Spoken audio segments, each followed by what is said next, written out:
જો મિત્રો તમે હજી અમારી ચેનલને સબસ્ક્રાઇબ ન કરી હોય તો સબસ્ક્રાઇબ કરો કરંટ અફેર્સ બાલાજી એકેડમી ચેનલને, બાજુમાં દેખાતા બેલ આઇકોનને પ્રેસ કરવાનું ભૂલશો નહીં. નમસ્કાર વિદ્યાર્થી મિત્રો, હું છું ભાર્ગવ જોશી. સ્વાગત કરું છું આપનું અમારી YouTube channel current affairs Balaji એકેડમીમાં. તો વિડીયો શરૂ કરતા પહેલાં મિત્રો આપ સર્વેનો હું ખૂબ આભાર પ્રગટ કરવા ઈચ્છીશ અને અમારી ટીમ આભાર પ્રગટ કરવા ઈચ્છે છે, કેમ કે આજે current affairs Balaji academy YouTube ચેનલમાં 1500+ સબસ્ક્રાઈબર જે આપણી સાથે જોડાઈ ગયા છે. તો એ દરેક વિદ્યાર્થી મિત્રોનો ખૂબ આભાર કે અમારી ચેનલને સહયોગ કરવા માટે, અમારી ચેનલમાં જોડાવા માટે. અને અમે ખાતરી આપીએ છીએ કે આગામી સમયમાં પરીક્ષાલક્ષી અગત્યના વિડીયો આપના સુધી અવિરતપણે અમે પહોંચાડતા રહીશું. તો આ જ વાત સાથે શરૂ કરીએ છીએ આજનો આ વિડીયો. તો મિત્રો, પોલીસ કોન્સ્ટેબલ 2019માં ડોક્યુમેન્ટ્સ વેરિફિકેશનમાં ધ્યાને લેવા જેવી બાબત.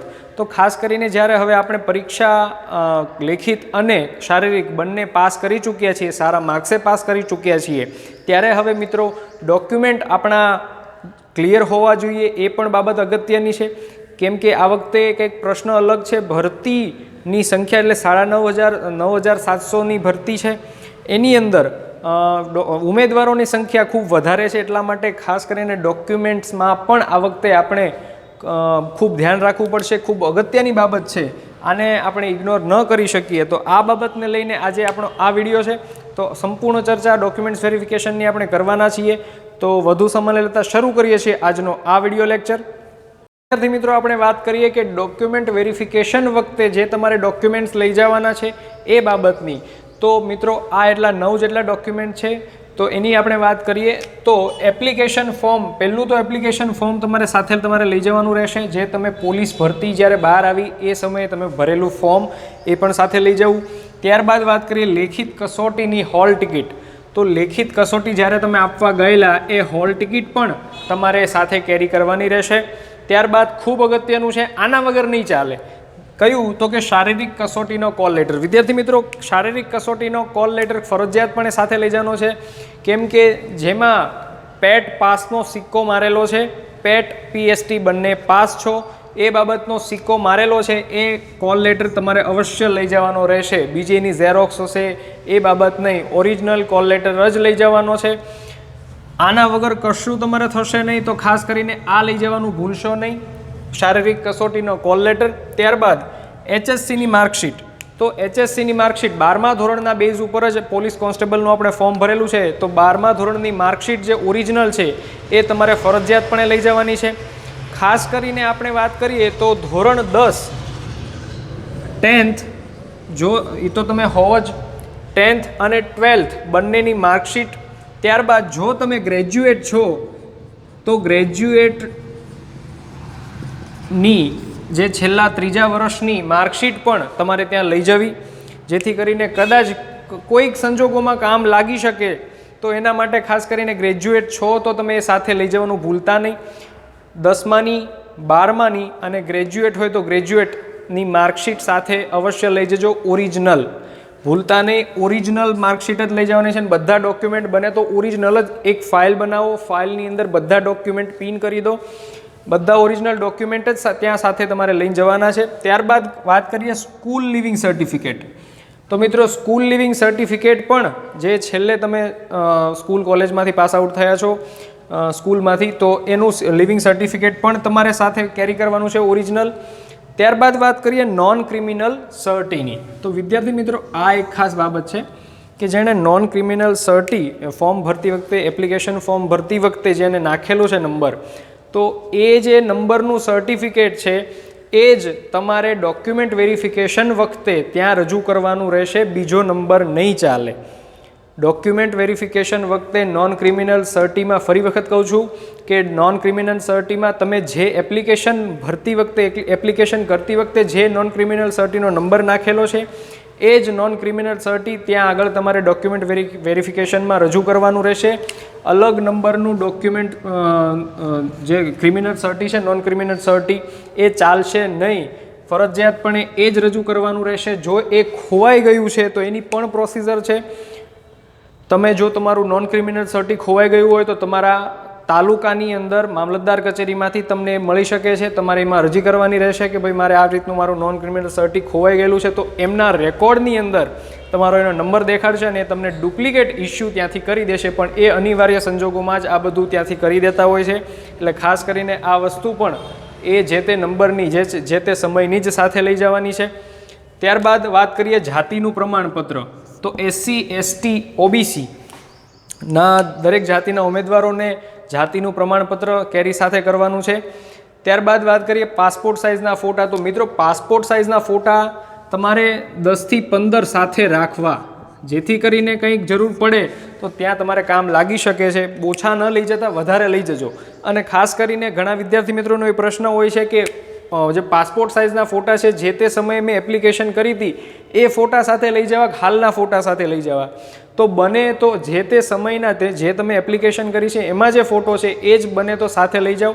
થોડા ઘણા એ પણ સાથે રાખો અને થોડા ઘણા નવા પણ સાથે રાખવા, જેથી કરીને કદાચ એવું પણ કહી શકાય કે હાલના ફોટો તમારો તાજેતરનો આપો તો તાજેતરનો પણ આપવા થાય અને જૂનો ફોટો પણ તમારે આપવો શક્ય બની શકે તમારા માટે. એટલે ખાસ કરીને બંને એપ્લિકેશન વખતનો જે ફોટો છે એ પણ સાથે રાખો અને તાજેતરનો પણ સાથે રાખો.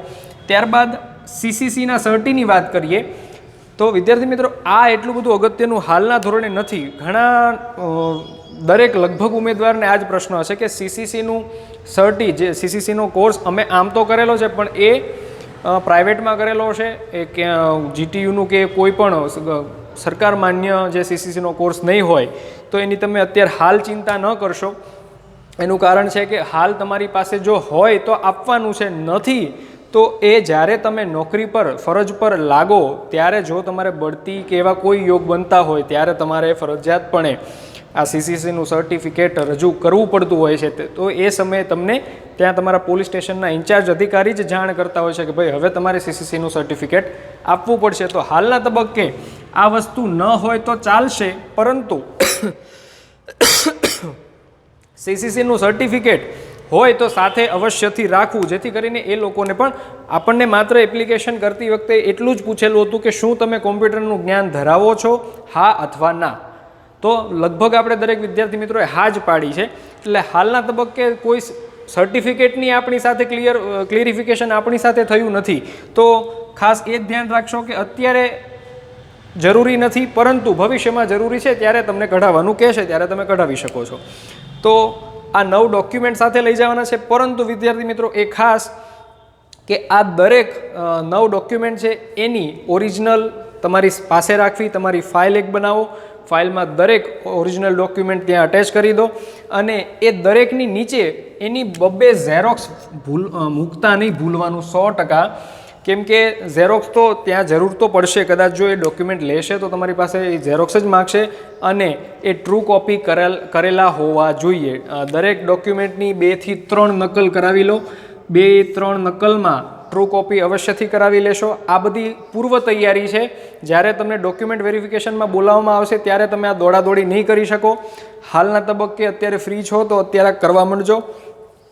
દરેકની 2-3 નકલ કરાવી લેજો અવશ્યથી અને ટ્રુ કોપી કરાવવાનું ભૂલતા નહીં. કદાચ ત્યાં પછી સ્વપ્રમાણિત નકલ પણ ચાલતી હોય છે, પરંતુ આપણે ટ્રુ કોપી કરાવી લેવી એ આપણી ફરજ.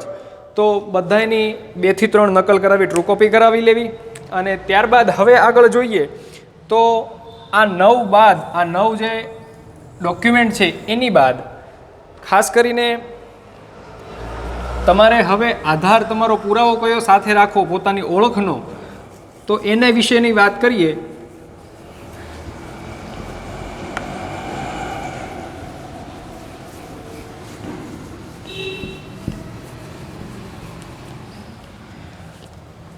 તો ઓળખના પુરાવામાં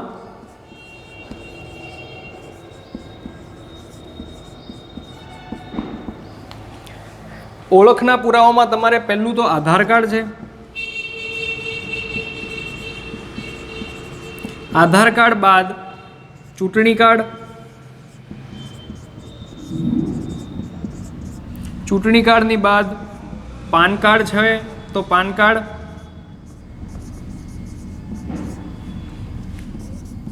ડ્રાઇવિંગ લાયસન્સ છે,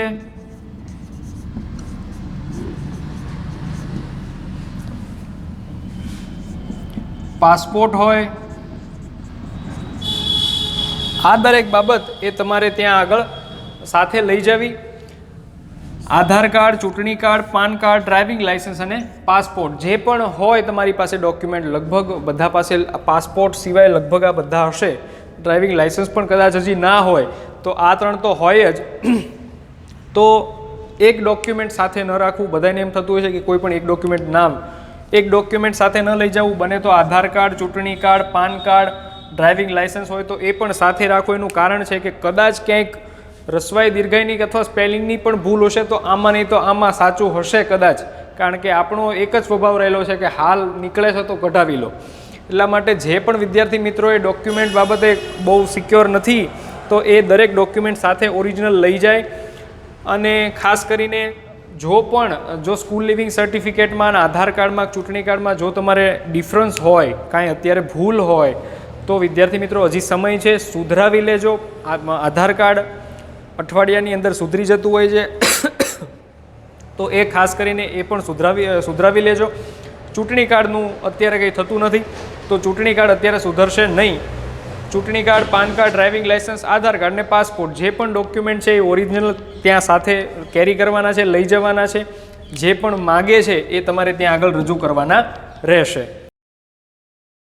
પછી હવે જોઈએ તો મહિલા ઉમેદવાર, એમાં પણ ખાસ કરીને પરિણીત મહિલા ઉમેદવાર માટે ખાસ દર વખતે એક જ પ્રશ્ન ઉદ્ભવતો હોય છે કે જ્યારે અમે એપ્લિકેશન ફોર્મ ભરેલું છે એ સમયે લગ્ન થઈ ગયેલા હતા અને પતિનું નામ નાખેલું છે એપ્લિકેશન ફોર્મમાં અને અગાઉના જે ડોક્યુમેન્ટ જે છે એમના પિતાના નામના છે, તો એ દરેક પરિણીત મહિલા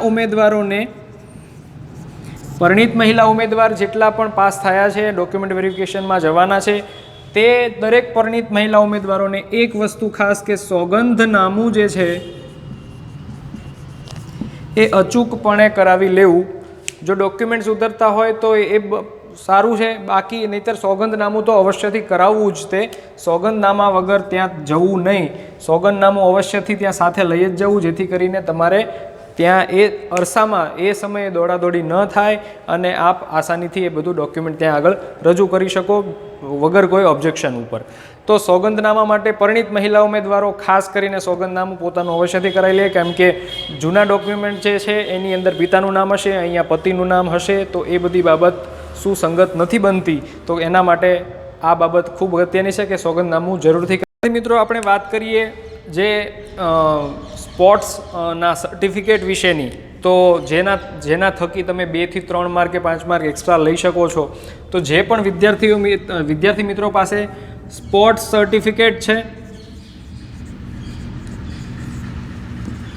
સ્પોર્ટ્સ સર્ટિમાં ખાસ કરીને પહેલું તો રક્ષા શક્તિ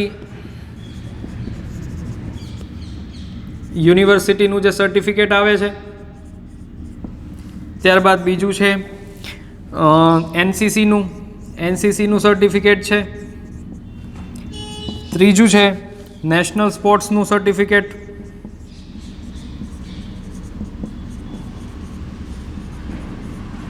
તો જે પણ વિદ્યાર્થી મિત્રો એપ્લિકેશન કરતી વખતે અલગ માર્ક, અલગ એક્સ્ટ્રા ગુણ મેળવવા માટે આ જે 2 થી 3 આ જે સર્ટિફિકેટ છે રજૂ કરેલા છે કે રક્ષા શક્તિ યુનિવર્સિટીનું સર્ટિફિકેટ તમારી પાસે હોય, એનસીસીનું સર્ટિફિકેટ હોય કે નેશનલ સ્પોર્ટ્સ સર્ટી હોય, તો આ સર્ટી ફરજિયાતપણે જો તમે એપ્લિકેશનમાં દાખલ કરેલા છે તો આ લઈ જવાનું ભૂલવાનું નથી.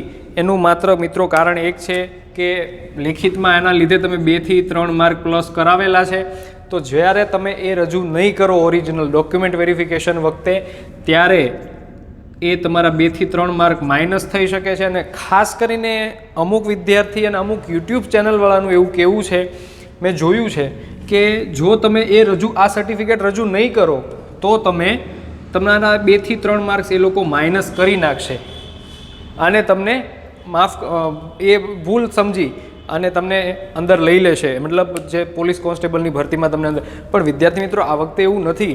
એનું કારણ છે કે 9,500ની ભરતી છે, 9,700ની ભરતી છે, ઉમેદવારો વધારે છે, પાસ થયેલા વધારે છે. તો ખાસ કરીને આવી બાબતની ભૂલ પણ કદાચ બોર્ડ ન ચલાવી શકે અને અંતિમ નિર્ણય તો બોર્ડનો જ ગણાય.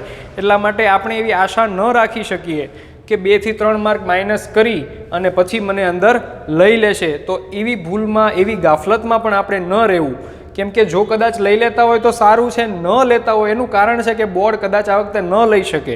97,700ની ભરતીમાં એ તમને કદાચ વિદ્યાર્થીઓની સંખ્યા વધારે છે પાસ થવાવાળાની, તો એ તમને કદાચ રિજેક્ટ પણ કરી શકે છે. એમાંથી એક ઉમેદવાર ઓછો થઈ જાય, બીજું શું થાય. પરંતુ આપણને મોટી ખોટ છે, એટલા માટે ખાસ કરીને આવી ભૂલ ન થયેલી હોય તો સારું છે. અને ખાસ કરીને આ 3 સર્ટિફિકેટમાંથી જે પણ તમે એન્ટર કરેલું છે એ ખાસ લઈ જવાનું ભૂલતા નહીં. તો આટલી હતી બાબત. વિદ્યાર્થી મિત્રો, આ હતી ડોક્યુમેન્ટ વેરિફિકેશન બાબતે ધ્યાને લેવા જેવી દરેક અગત્યની વાતો.